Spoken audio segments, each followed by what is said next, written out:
stick you in a shirt that, you got to go home and change before you have beers with your coworkers. We try to make things that you don't want to go home and change before you have to go to, before you go have beers with your coworkers. I said organization, any kind of event. We do a lot of golf tournaments. This company started out we were just trying to do golf and leisure wear. Hey, I've got this really great idea.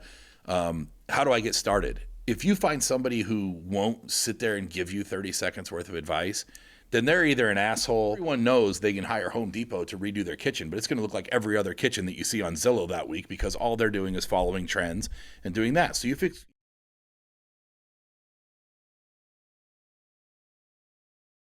Jordan Jensen, you are an entrepreneur. You are a managing partner for Neverland Country Club. You guys do bespoke like uniform shirts and all sorts of different types of shirts, polos, etc. Any apparel, and I would say more than uniform, I would say anything, client gifts, special events, with that, yeah. I mean, anything, any corporate or organizational need for apparel, we can fulfill it, and we can do it at a higher level, better quality product that is fully customizable. So how could somebody reach out to you if they wanted to?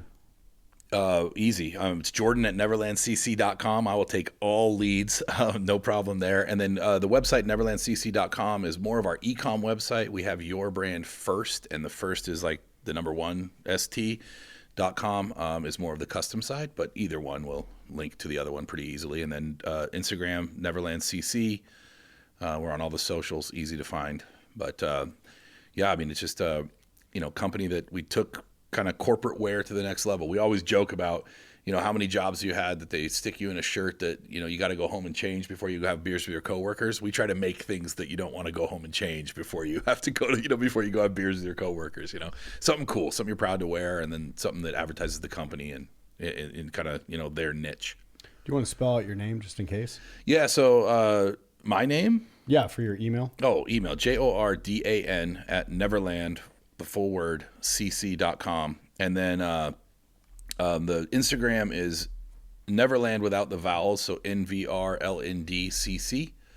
And then the custom website, Your Brand First with the number 1. So yourbrand1st.com. Easy way to find us. Has some good examples of the work. The socials are entertaining. We have a great social media manager. She does a good job.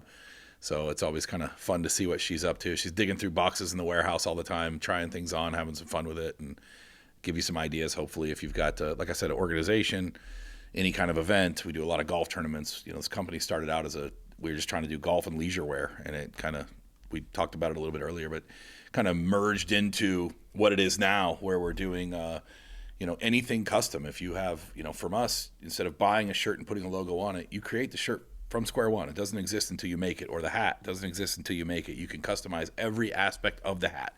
The sweatband color, the rope color, the logo type, the logo color, the logo location. Anything you can dream up can be made. So you get to play fashion designer and, marketing person for your company or your organization all at once.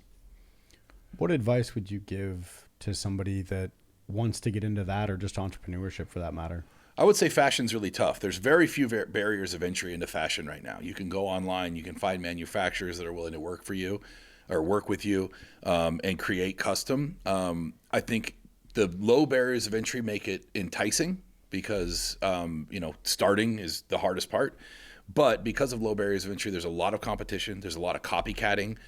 Most of these clothing companies that you're very familiar with don't own any IP. So you can buy your favorite sweater off the rack, send it to one of these companies, and they can mimic it down to the thread count, to the weight, everything. And you have nothing to hold up in court. There's no IP behind design, behind fabric, behind feel, things like that. It's very, very easy to get into.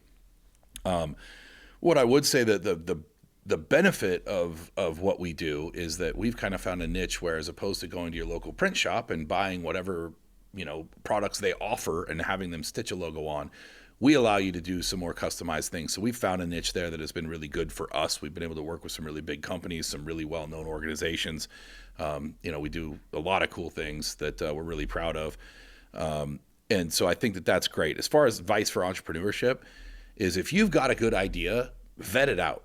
You've got somebody in your network, go and find somebody. If God knows I'm not Mark Cuban, but if you approach me on the street knowing that I own a business and you said, hey, I've got this really great idea, how do I get started? if you find somebody who won't sit there and give you 30 seconds worth of advice, then they're either an asshole or they're going to take your idea and run with it. I don't think there's a lot of people out there into stealing ideas. I mean, obviously that happens, but I think if you find somebody who's successful, somebody who's comfortable in their own lane, and they have a device to help you get started, I don't fear competition. I've helped 4 or 5 other people get clothing brands off the ground since we started ours. You know, you've got to be so technical on the specifications of everything that you're doing. You know, pattern size, pattern location, logo size, button type, you know, how you want the collar to sit on the shirt, how you want the shirt to fit. You've got to have everything down to the centimeter. And if you're not ready to do that, you're going to end up with a product that wasn't well vetted, and you're going to have some, you know, ill-fitting things, different things like that. But I would say in general, as an entrepreneur, seek out advice, seek out a mentor, and don't be scared. If it costs you $500, $1,000 to vet out a deal, order some samples, get a production sample, something you can do for something you believe in, you're never going to regret spending that money. But if you're sitting there at your desk job, you know, waiting for your 401k to kick when you're 65 years old and you never acted on that idea, it's going to eat you alive for the rest of your life. I'd rather lose 5-10 grand every single week chasing a dream than sit there and put, you know, 5-10 grand a year into a 401k and hope to God someday I could retire. And that's the biggest thing for me. Just do it. Be a starter. You know, not everybody gets to finish in the entrepreneur game. It's hard.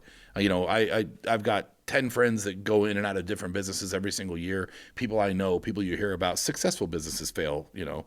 But, you know, I would say that being a non-starter is something that my mindset won't let me live with. You know, I can't sit on an idea too long. My wife gives me a hard time. Like I told her, I'm just going to go kick tires. I'm looking for a new car. She's like, can't wait to see what you bring home. It's like, I'm not the type of guy that's going to go and just look. I'm coming home with something. I'm a starter. I'm a doer. You know, she knows me well enough to know that. I think that you've got to be a starter. You've got to go out and give it a chance. I'd rather fail 5 times than try 0. So what would you say to an entrepreneur that's struggling right now and just doesn't see the light at the end of the tunnel? I mean, if you've got a product, if you've got something that provides a service to somebody or you know, a result that's tangible, I think that you might just need to go about how you're doing your processes. I think that a lot of people right now, because of the day and age with marketing and with internet marketing, influencers, things like that, I think a lot of people throw money thinking that more eyeballs will equal more success. And in a lot of ways that works, but in a lot of ways it might be your process. You may be hard to do business with. And it might just be because people aren't familiar with it. So are you educating your customer properly? Are you setting proper expectations along the way? Yes, we can do this project, but you know, you may have somebody who can do it a little bit cheaper. Here's the differences. Are they aware of what value you're bringing to it? You know, value is a lot of different things to people. Value means I don't have to make any decisions to me because I've got enough decisions I have to make at the end of the day. So if I hire somebody to, you know, do landscaping in my backyard, man, make it look cool. Yeah, it's the type of, I'm hands off when it comes to that sort of thing. So if you're reinventing the wheel, you're going to have to educate your customers on what value you're bringing and why it's worthwhile to do business with you. You know, everyone knows they can hire Home Depot to redo their kitchen, but it's going to look like every other kitchen that you see on Zillow that week because all they're doing is following trends and doing that. So if you expect the coolest kitchen people have ever seen, you can't hire the kitchen in a box guys. You've got to go out and find somebody who has, you know, better taste or uses better materials or has a better process. So if you've got that, you just need to refine your process, figure out how to educate your customer. And then the last thing you need to do is figure out how to get in front of your customer. Because if you don't have a process, you know, you don't know where to source the material, you don't know how to design something, you don't know how to educate your customer on it, you're just screaming into the void. And you can spend hundreds of thousands of dollars screaming into the void on social media and people are never going to pick it up. We're inundated with thousands of ads every single day. You've got to find a way to speak to the customer. How am I going to make my life easier? How are you going to improve my process or my business? And, you know, how long and how much is it going to cost? Those are the 3 things that if you can educate your potential buyer on those 3 things and you can do it quickly and efficiently, you're going to have a real vetted lead. You know, a lot of people will come and, I like what you're doing. Design something for me. Show me what it's going to look like. Tire kickers. We waste our design team's money. We waste our time on it. So we learned early on that we've really got to educate our customers. And this is why we're different. This is why you're going to like our product. This is why it takes a little bit longer. But at the end of the day, you're going to get something nobody else has. I'm sure you've probably heard people talking about peptides. It piqued your interest. You looked into it, but you don't know what source to trust. A lot of this stuff is coming out of China. If you're looking for a good quality peptide that's made in the United States, go to helixpure.com.